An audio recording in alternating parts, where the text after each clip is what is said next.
માં નર્મદા ઉત્તર વાહિની પરિક્રમા સેવા સમિતિ આયોજક અને ભરૂચ જિલ્લા ભાજપ પ્રમુખ પ્રકાશ મોદીએ વડાપ્રધાન મુખ્યમંત્રીને કરેલી રજૂઆતમાં પરિક્રમાના રૂટ ઉપર 302.40 કરોડના ખર્ચે 2 પુલ મંજૂર કરાયા છે.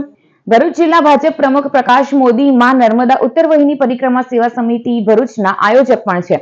તેઓએ વર્ષ 2023 અને 2025માં નર્મદા કલેક્ટર, મુખ્યમંત્રી અને વડાપ્રધાનને ચૈત્ર માસમાં યોજાતી નર્મદા પરિક્રમામાં લાખો પરિક્રમાવાસીઓની સુવિધા ઊભી કરવા 2 બ્રિજ બનાવવા રજૂઆત કરી હતી.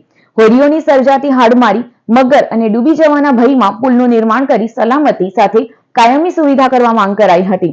જિલ્લા ભાજપ પ્રમુખની રજૂઆતને ધ્યાને લઈ આદિજાતિ વિસ્તાર નર્મદા જિલ્લામાં રોડ કનેક્ટિવિટીને વધુ સુદૃઢ બનાવવા મુખ્યમંત્રી ભૂપેન્દ્ર પટેલે મહત્વપૂર્ણ નિર્ણય લીધો છે.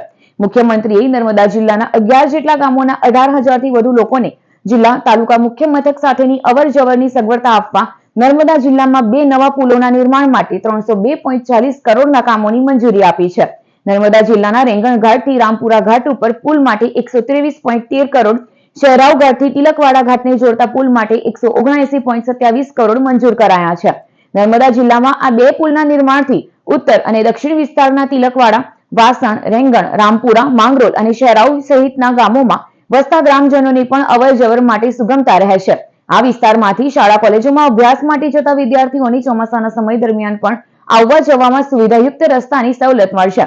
એટલું જ નહીં, નાંદોદ અને તિલકવાડા ગામમાં દર વર્ષે ચૈત્ર માસ દરમિયાન યોજાતી ઉત્તર વાહિની પરિક્રમામાં આવતા લાખો પરિક્રમાવાસીઓને ભવિષ્યમાં આ બંને પુલનો લાભ મળવાથી કુલ 17 કિલોમીટરનો ફેરાવો ઘટશે.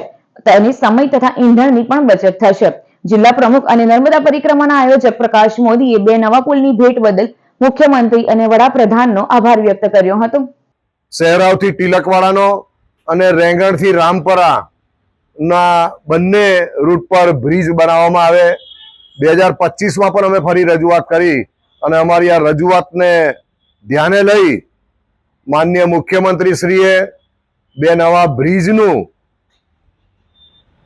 બનાવવા માટેની જે જાહેરાત કરી છે 302.40 કરોડના ખર્ચે શહેરાવથી તિલકવાડા અને રેંગણથી રામપરા ના જે બ્રિજની જાહેરાત આ 2 દિવસ પહેલા જ કરી અને એના માટે સમગ્ર નર્મદા પરિક્રમાવાસીઓ અને ગુજરાત, મહારાષ્ટ્ર અને મધ્યપ્રદેશના લોકોને વિશેષ આનંદ થયો છે. કેમ કે મેક્સિમમ લોકો આ ચૈત્ર મહિનામાં ઉત્તર વાહિની પરિક્રમા કરવા માટે આ રૂટ પર થઈને પસાર થતા હોય છે. એટલે સરકારશ્રીને મારા પુનઃ ખૂબ ખૂબ અભિનંદન.